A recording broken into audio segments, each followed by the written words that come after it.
This week's video, the one you're watching now, will be on YouTube.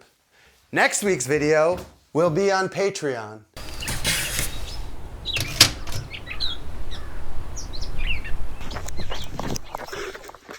It is 90 minutes before I have to be there, but I know I am running late, literally, and I also know that I will be there on time. 11 a.m., Billy's in Canoga. I've never been there before, and I will make it, God willing.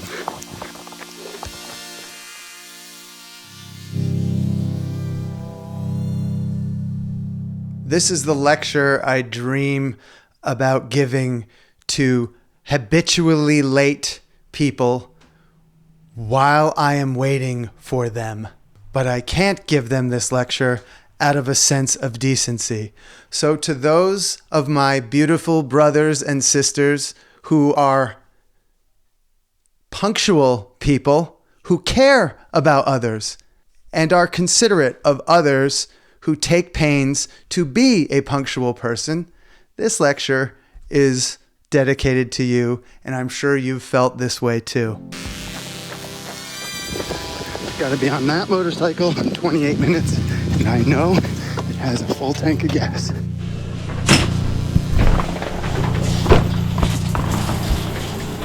Let the healing begin.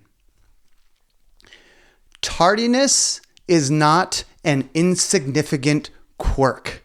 Tardiness is among the most disrespectful behaviors that you can bestow upon your fellow man. When you are habitually late for me, you are telling me, I don't respect you, f*** you. Whether you intend to tell me that or not, that is the message that you send to me when you are habitually late. So what does habitually late mean? What do I mean by habitually late?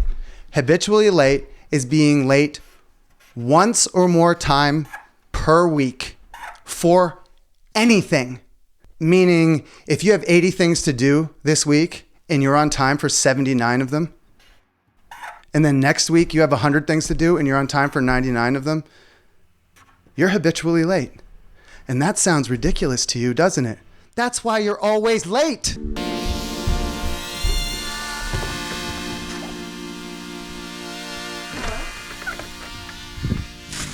So, what is an acceptable rate of tardiness? How often are you allowed to be late? And you are allowed to be late because we are human beings and things happen. And this is how often you are allowed to be late. You are allowed to be late for anything once per month. Not once for work, not once for a friend. You are allowed to be late once a month for everything. For your friends, for specific human beings, you are allowed to be late once per year. If you are a punctual person, then you are late only once per month and once per year per individual. Sounds ridiculous, but that's why you're always late. Okay, if you're meeting me, 5 minutes late is not late. I will allow you to be 5 minutes late, and I won't consider that late. 6 minutes late, you've burned through your year. But 5 minutes late, like the movie Drive, you're good. You give me a time and a place, I give you a 5-minute window. Anything happens in that 5 minutes and I'm yours. No matter what. Anything happens a minute either side of that and you're on your own. 6 minutes late counts against your 1 a month, 1 a year allowance. For myself, I don't allow myself to be 5 minutes late. If I'm 5 minutes late, I'm late in my mind. Okay, how do we do it? How are punctual people punctual? We're not born that way. It's not something that comes natural to us. It's work. Like any other achievement, it is work. Like anything that you care about, it's work and sacrifice and consideration of others. But it boils down also to simple principles. It's hundreds of little organization and maintenance rituals that keep us punctual, and keeping your computer clean is one of them. Clean My Mac X is an app that's part of our ritual for keeping our computers reliable and fast around here. The Clean My Mac X app features Smart Scan, which scans for malware, speeds up your computer's performance, and gives you control over your junk files. Space Lens lets you see which files are taking up the most amount of space. Optimization helps you increase your Mac's performance by controlling what apps and processes are running on it. And protection modules with malware removal so you can scan your MacBook for cryptocurrency miners, viruses, and adware and remove them instantly. We clean up and reset the studio and workshop between videos, but we also have a computer ritual between videos. We do backups, of course, but we also run Clean My Mac X to optimize our computer's performance, security, and speed. Try Clean My Mac X with a 7-day free trial and use the link in the description for a 20% discount. Thank you, Clean My Mac X. Principle number 1, estimated duration of travel, EDT. You tardy people suck at this. You think you're good at it, but you suck at it. So late people, this is what late people do. Ready? They check their Google at 7 a.m. on a Sunday. How long does it take to get to LAX? And then for a late person, that's how long it takes to get there, no matter what. It takes 28 minutes to get there from Topanga Canyon or whatever. So 28 minutes from when they have to pick their friend up from the airport, they start looking for their keys, start putting their shoes on, Google Maps the destination. Billy's Fashion, Billy's Reinforcing Steel. Nope. Oh, it's not called Billy's, it's called Henry's. Okay. 25 minutes. Okay, that means I'll be 9 minutes early if I'm in a car. All the tiny little hundreds of little jobs that you have to do in order to execute your arrival, they begin, you late people begin at the time that it says it's going to take you to get there. This is how you estimate how long it's going to take you to get somewhere. You go to your Google and you check how long it takes to get to that place, but you check during rush hour. You check at 9 a.m. or 5 p.m. Then you take that time and you double it. And that's when you begin to leave. What you have to do is double the time. And I know that sounds ridiculous, but that's why you're late all the time. I am very nearly always on time, and I very nearly always double the amount of time that Google tells me it's going to take. And I almost always use Google, even if I've been to the place 100 times and know how to get there, because Google will reroute me around traffic. And I usually only arrive about 5 to 10 minutes early. And I'd like to take this opportunity to apologize to the folks I met in Austin in January for being like 15 minutes late with my family. That is on me. So to Alan and Jenna and Coco and Stuart and Elaine and Stuart's mom, I apologize for being late to that dinner. And that is on me. But I won't be late for the next year, and I promise you that. This is my unfair advantage.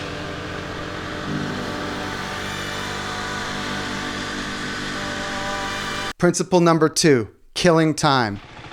Didn't count on this. Now, when you give yourself enough time to get there, you will often kill too much time, and then you're going to be late. The principle for killing time is this. You cannot kill time until you've arrived at your destination and parked. You basically have to be at your destination. Like if you're meeting someone at a diner, you basically have to be in the foyer of the diner before you're allowed to kill time. 10:44. Principle number 3, when you're making the arrangements, meet at a specific place, unless it's totally obvious. Like at your house or something. But if you're meeting at Yankee Stadium, don't just say, I'll meet you at Yankee Stadium. Pick a specific place, ticket booth C1. I was once late meeting Jack because we decided at a certain time to meet at Bob's Big Boy. Jack sent me a text while I was riding a motorcycle 90 miles an hour, splitting lanes on the 101 to be there on time, which I was. He emailed me that he had gotten a table and I didn't get the email or the text. And so I was late to meeting him at that table, but I wasn't really late, but I'll own that I was late for that because I wasn't specific enough to, pick a specific meeting place as well as meeting time. Which brings us to principle number 4. No comms during the commute time. No communication during the time when the person you are meeting is traveling, is taking the subway, walking, driving, flying to where you're supposed to meet. Tardy people, this is one of the most disgusting things that tardy people do. You'll be driving across town. It's an hour and a half, but you're a punctual person, so you've taken all the precautions, even though you're sitting in traffic. Maybe you've had some emergency and you, the punctual person, is like really focused, like a warrior to get there on time, but you're driving or you're parking or you're looking for the place and you're super focused, and this person is texting you, I'm going to be 40 minutes. I'm going to be 10 minutes late. And then they're 30 minutes late. I'm going to be I'm looking like, sorry, I'm running late. Sorry. If you're running late and you want to reset the clock, which I think is okay to do, might also help the other person, but you must reach that person before they've left. And I mean reach. Sent does not mean receive. Not texting them, but texting them and receiving Roger, got your message, or call them. An extreme example of this for me, I once via mail, like not email, via stamps and envelopes mail, made an arrangement to visit a friend who's never been late for me ever in 20 years that I've known him. I made an arrangement via the mail. I will meet you at your apartment in Berlin on such and such date at such and such time. 2 months go by, no communication back and forth, nothing. It's 5 minutes early. I flew across an ocean. I left from New York City. I flew across an ocean, figured out all the trains and planes and all of that and the baggage and blah, blah, blah. And I met him at his apartment at 5 minutes earlier than blah, blah, blah. Principle number 5, your excuses are your own. Traffic? Really? In Los Angeles? You had traffic? That's why you're late? Wow. Your phone died. Oh, really? What are you, 7? Oh, work. A work thing. Oh, really? We all work. Oh, the kids. Okay, they're your kids. Just a little pointer with kids. You have to give kids an extreme amount of wiggle room to be on time. You can't blame it on your kids. You have to give them, kids are extremely slow and you have to accommodate for that. Had to get gas. On my time? You had to get gas on my time. Okay. All right. Force majeure. Some crazy black swan event. Fine. You get one of those a month and you get one of those a year because that's about the frequency with which those happen. Principle number 6. Be a cop. This is like if you're in a couple situation and you're the on time one and your partner is like a terrorist and always makes you run late, you have to be a cop. And what you do is you have a departure time that's set in stone. We have to leave by such and such. Clutch, this is what they say in the motorcycle adventure business. Clutch is out at such and such. And then if that person isn't ready, just go. Take separate cars. Meet you there. Catch an Uber and you got it. You can't bluff. And you get there on time.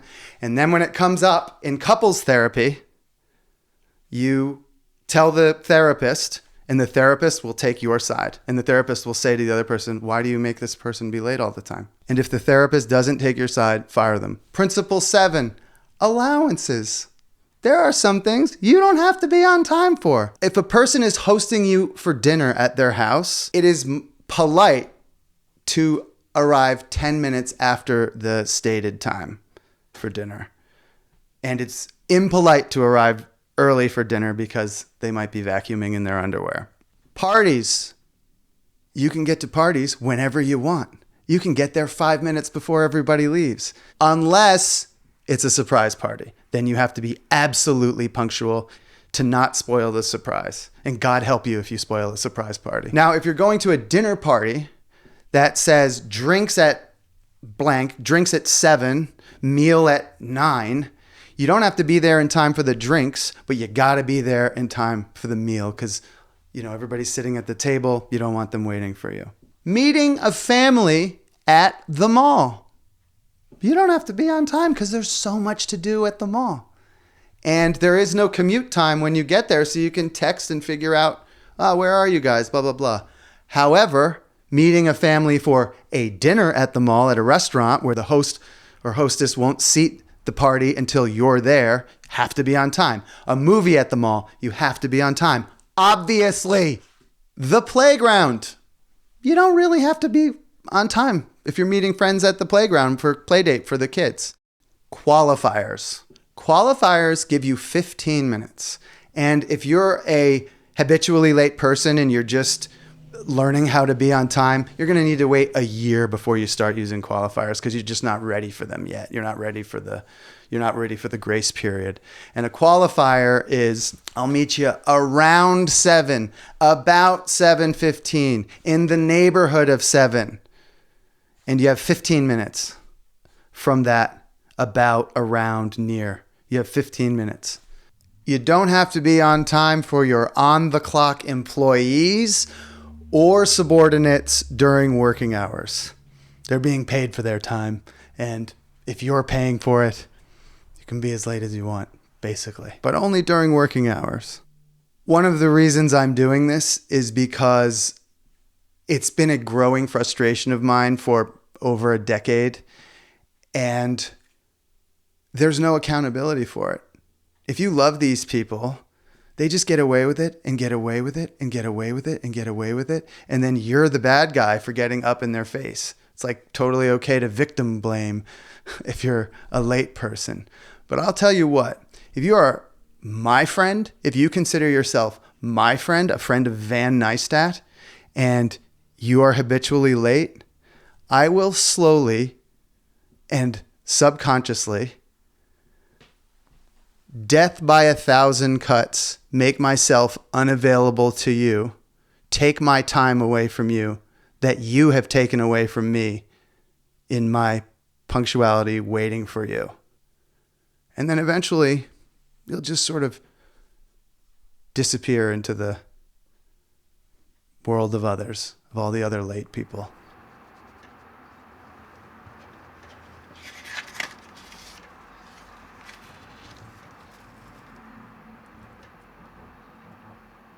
When I was a kid, my classy grandmother had this book called Etiquette by Emily Post, and we all called it the Emily Post Book of Etiquette.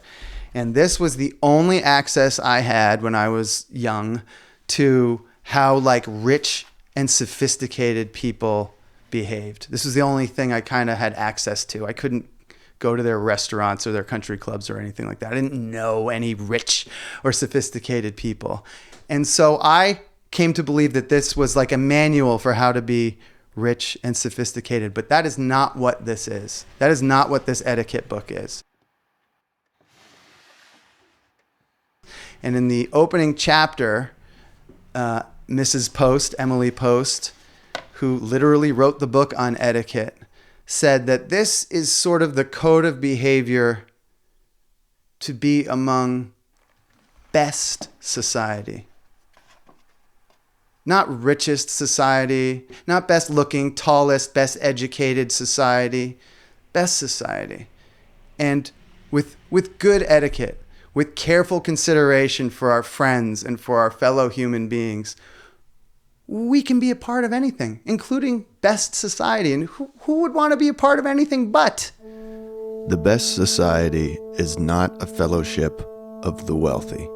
Knowledge of the social amenities and instinctive consideration for the feelings of others are the credentials by which society the world over recognizes its chosen members. Henry's breakfast, lunch, and dinner. I'm on time. Kevin is usually here before me, and he's always on time. And he's busy. I've seen people change. I know a certain famous artist in New York City who was late for everything forever, and I've seen him change and work on it. And for me, he's punctual now. He makes an effort. He makes the effort, and I can see it. And I think most importantly, not most importantly, but I think selfishly, a wonderful byproduct of punctuality is that it's a beautiful way to live. You will feel your life getting better. You will understand that you have to be now more honest if you want to be on time. You'll have to really think about how long it takes to do things. And then you will provide yourself such a long runway to do things that you'll be able to enjoy the process of getting from point A to B, or, meeting friends at such and such and such. And 7 minutes early. Hey, what's up? Best society, be on time. On this week's Patreon-only video, Here are the screws that concern my shop. I rarely use nails because screws are better for at least 2 reasons. You can get a tighter connection with a screw than with a nail, and you can take the thing apart if it's assembled with screws.